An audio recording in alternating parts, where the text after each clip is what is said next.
Hey guys, it's Carly Vinciguerra and welcome back to my channel.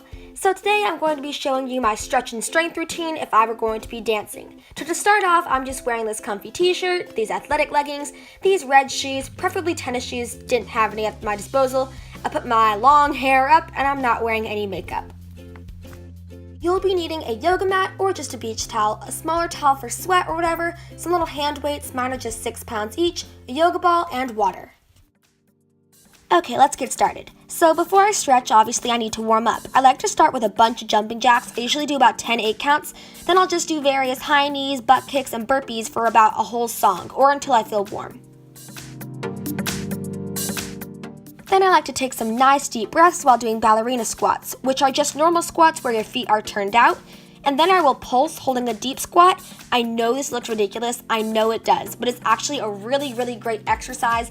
I like to do some pulses where I put my right heel up, then I put my left heel up, then I'll do it with both feet up, which can be a little hard to balance at times, but it's a great exercise. Then I'll stretch up and over, do flat back, and cambre back.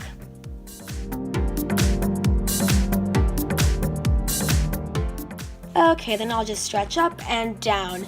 It's really important when you stretch that you take deep breaths because then the oxygen will be delivered to your muscles and you'll get a deeper, more effective stretch and you'll be less likely to hurt yourself when you're doing whatever you're doing afterwards. Now I'm in triangle. I like to do a lot of different stretch variations in this pose because it's a very good place to stretch. Then I like to, while my front foot is flexed, grab my back leg. That's a great stretching technique. It takes a lot of skill though, a lot of balance. Now, my front foot is still flexed, you can't tell because my hair's in the way. Okay, now I'm in runner stretch.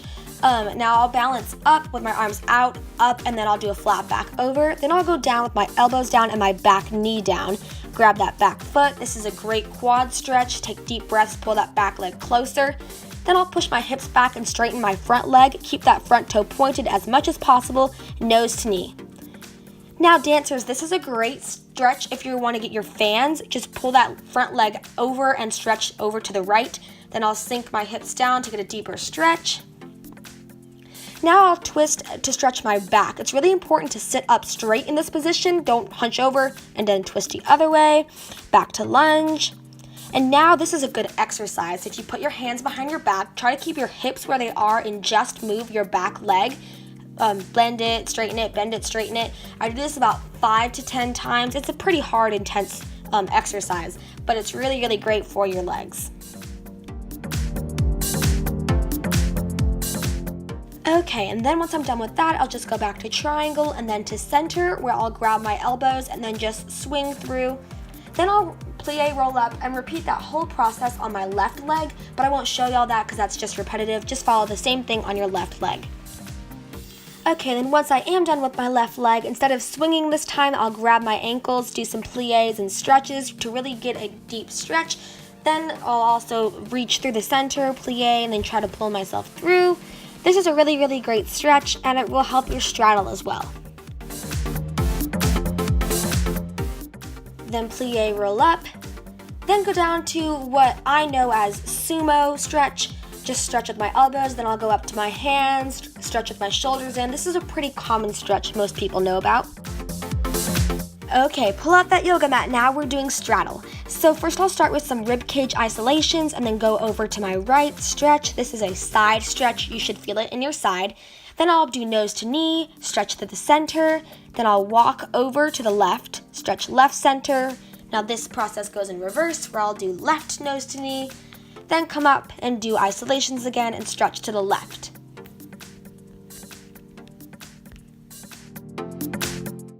And then this is a hard one, but a good one, where you go over slowly as you can with a flat back, keeping your arms up and watching your knees. Make sure they do not turn in center. Keep them up to the sky. You'll go over as far as you can and hold it. I made it all the way to the ground. I don't usually do that. I was pretty proud of myself, gotta say. And stretch there as long as you can. Then do some flex and pointing of the feet, really making sure you're hitting that demi point. Then I'll walk over to pike, stretch over with pointed toes. Then come up and grab my feet as they are flexed and try to, really pull them off the ground, really stretch my calves. Okay, now we're in butterfly. I'll press down my right knee, then try to keep it there as I press down my left knee. Then I'll go over nose to toes and press down both of my knees at the same time with my elbows. This is a great hip stretch. Then I'll go over to split stretch, where I'll first stretch sitting up, then I'll stretch over with my nose on the ground. Then I'll go to jazz split, where I'll stretch over, then nose to knee, and then to the center. In jazz split, make sure you keep both of your toes pointed. It's a great practice. And then I'll bring that back knee in a little bit and stretch backwards. This is a very intense stretch of that thigh. It's really, really great though. Then I'll just pop into my splits, keep that front toe pointed. Once I have my balance, I'll put my arms up, then I'll stretch over nose to knee. And if you have your splits, this is a great stretch. If you stretch to the center, that feels really great. Then I'll stretch back, which I know doesn't look that pretty, but I'm working on it. And then I'll do the same process on my left leg, which I won't show y'all, that's just repetitive. Then I'll pop into my middle splits, which I know I don't have, but I'm working on it. Practice makes progress. Then I'll go to frog stretch, which is a really great stretch. There are two ways to do it. This first way here is where you have your knees and your hips on the ground, and you're trying to move your ankles to the ground. And this second way here is where you keep your ankles and your knees on the ground, and you're trying to move your hips to the ground. This is a really great hip opening stretch, and just figure out which way works for you. Then I'll just recover from frog because that's such an intense stretch, and then I'll do some crunches. I like crunches. I'll do 16 in each of these positions. So this first one, I'll just do 16 regular ones. Then I'll put my right leg up, then I'll cross it over, then I'll put it down, and then I'll stretch my right arm out, and I'll do them to the right to get the side abs. Then I'll do the same thing on the left side. I'll do 16 with my legs up in the air. These are pretty hard. Put my legs down, do 16 more. Then I'll move my legs up and down. These are pretty difficult. I'll only do about 10 of these. Then I'll hold the last one down for as long as I can, usually about 4-8 counts. Then I'll put them down. Then I'll stretch it out before I pop over into a low plank. I know my hips should be a little bit lower, but you know, it's all right. I also put my hair up. Then I'll go up, up, down, down, up, down, down for as long as I can. Then I'll do these really fun things. I don't know what they're called, but you just move your hips side to side. Then I'll hold a high plank for around 10 8 counts. Then I'll stretch down finally and stretch out my abs because that was an intense ab workout. Okay, one last ab thing. So get your yoga ball and place it a little bit lower than your knee on your upper shin and then contract up. The goal is to get your hips and your shoulders stacked like you're in a handstand. These are really fun though.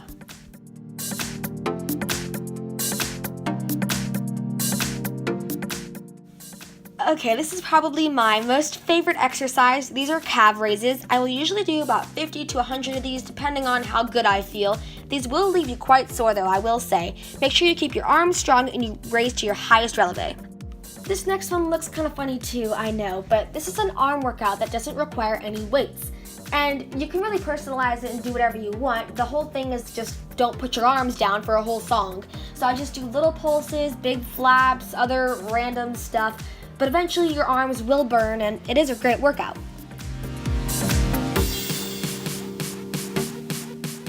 Now if you do have weights, here's another option. You can just do your basic bicep curls and stuff like that.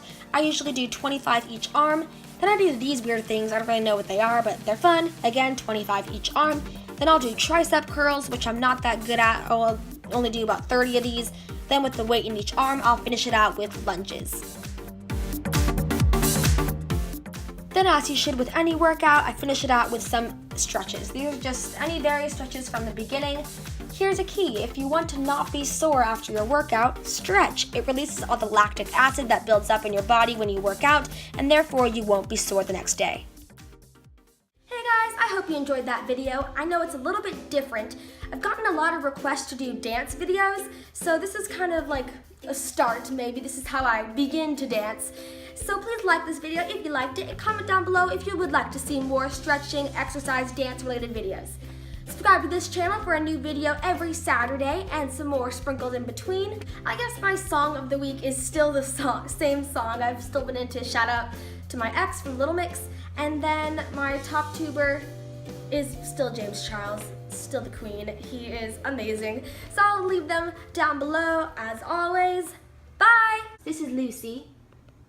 Say hi, Lucy. Sizey, stretchy, dance-related videos. Lucy, do you have something to say? No? Okay.